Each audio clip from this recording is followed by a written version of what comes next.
ашпас бұрын сертту сәттен бастаймыз, я? Так, самат келе ғой ортаға. Тұрамыз. 3, 4. Амансың ба, алтын күн, амансың ба, көк аспан, амансың ба, достарым, сендерді көрсем қуанамын. Балалар, көңіл күйлеріңіз қалай? Жақсы. Келесі сабағымызды бастаймыз. Құрметті оқушылар, біздер бүгін сабағымыздың тақырыбын ашпас бұрын маған ортаға 3 оқушы керек. Оны шығару үшін мен қолымдағы гүл шоқтарына жазылған есімдеріңізді атаймын. Кім аталады, солар ортаға шығады, жақсы ма? Фатима, Ақбаян, Аниса келе ғой.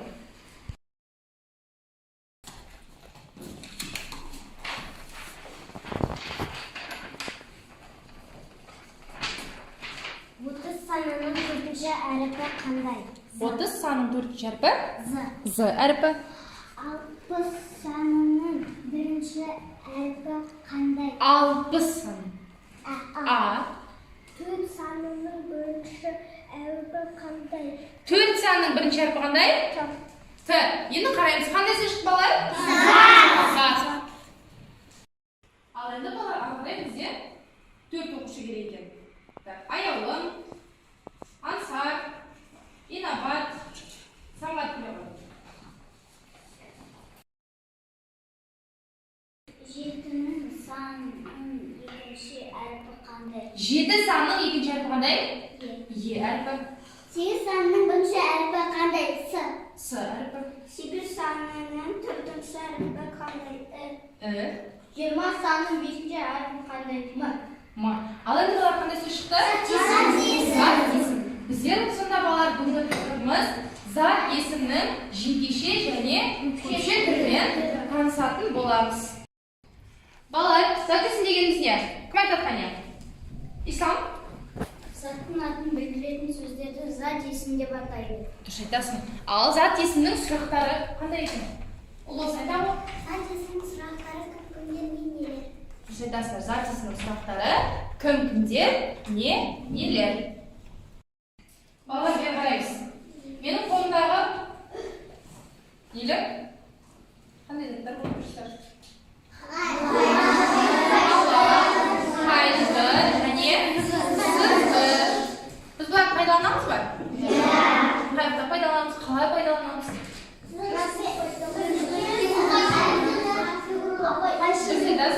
Сызғышпен сызамыз, қайшымен ал енді балалар, бері қарайық, бұл не? Өзіміздің күнделікті қағаз қиынында пайдаланатын қайшы құралы, иә? Сұрақ қояйықшы. Сұрақ не? Қайшы. Ал егер мен былай алсам? Нелер? Қайшы бар. Жақсы. Ал егер былай алатын болсам, бұл не бізде? Сызғыш. Бір ғана сызғыш көріп тұрсыздар, солай ма?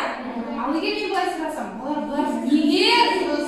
Бұлар зат. Яғни балалар, зат есімнің бүгін біздер жекеше, көпше түрмен танысатын боламыз. Мысалы, сызғышқа қолдарын сұрап, не? Сызғыш. Бұл жекеше түрде болады.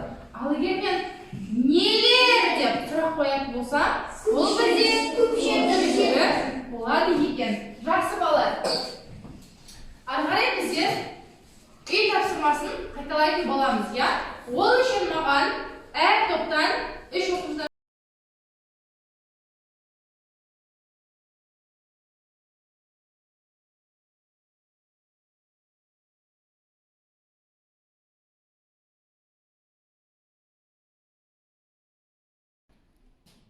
ал балалар, карточкадегі сұрақтарға дайынбыз ба? Аяулым, қойсаңыз. Бірінші жылда неше ай бар? Бір жылда неше ай бар? Топтауға көмектесеміз. Бір жылда неше ай бар? Сағат айтамын. 12 ай бар. Жақсы. Көркем. Жалпы есім дегеніміз не? Жалпы есім дегеніміз не?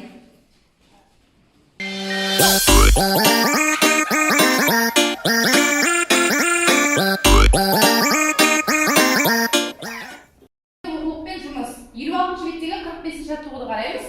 Берген кім оқиды?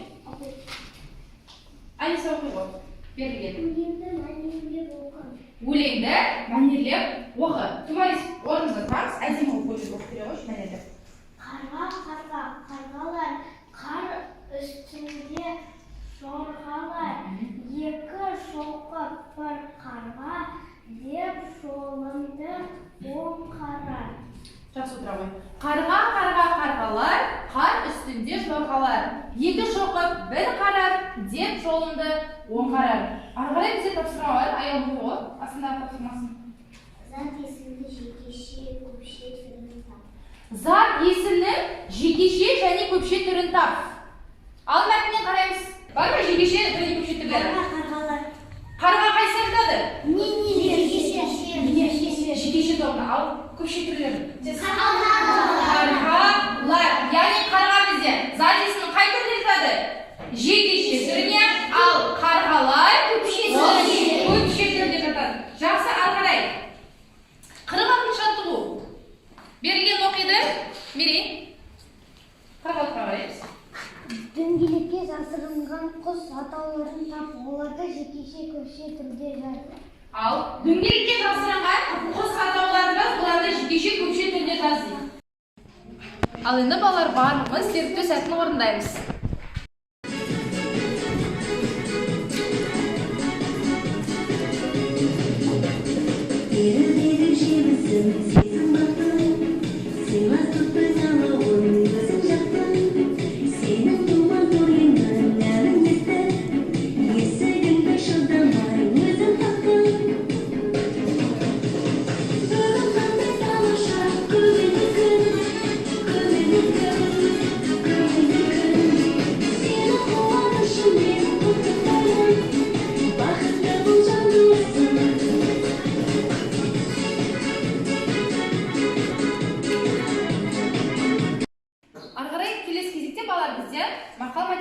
Мақал-мәтелдердің жалғасын сәйкестендіріп, орын-орынмен қойып шығуымыз керек.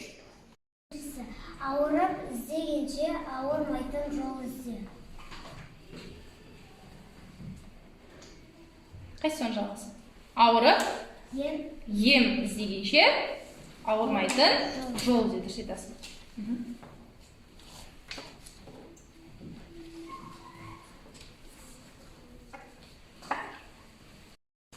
Төртінші, денсаулық жетпілі. Қарауы. Спорт. Дұрыс айтасың. Спорт. Үстіне жақсы тұра ғой. Спорт, денсаулық. Кепілі. Жақсы отыра ғой. Балалар, сіздерде бұндағы ыдыстарыңыздар. Ала қойыңыздар. Қимақ қағаздар. Тез. Жұптық жұмыс. Екі ұжым бір тапсырманы орындайды. Балалар, сіздерге қиындық қағаздар таратылды, иә? Бізде жұптық жұмыс. Мысалы, бірінші берілген бізде қандай сөз? Іні. Бұл жекеше түрме, көпше түрде ма? Жекеше түрде. Ал енді іні қарама-қарсыдан сәйкестендіреміз көпше түрде болу үшін қандай жолға жалғанады? Іні, лер. Соны қаламмен сәйкестендіреміз.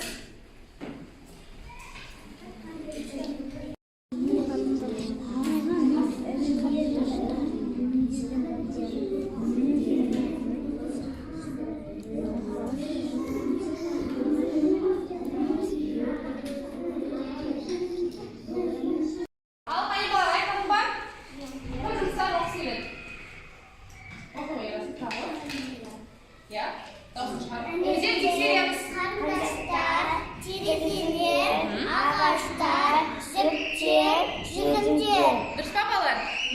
Жақсы, шықпау.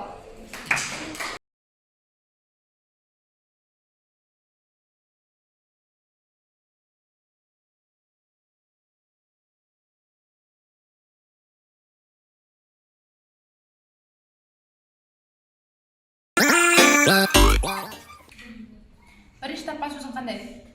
Кітап. Жекеше түрде ма, көпше түрде ма? Жекеше. Дұрыс айтасың. Ары қарай. Көпше түрде. Балалар, көпше түрде. Ары қарай тағы қандай сөз бар? Көктем. Көктем. Бұл зат есімнің қай түріне жатады? Зат есімнің жекеше түрде. Дұрыс айтасың. Ары қарай. Сусындар. Сусындар.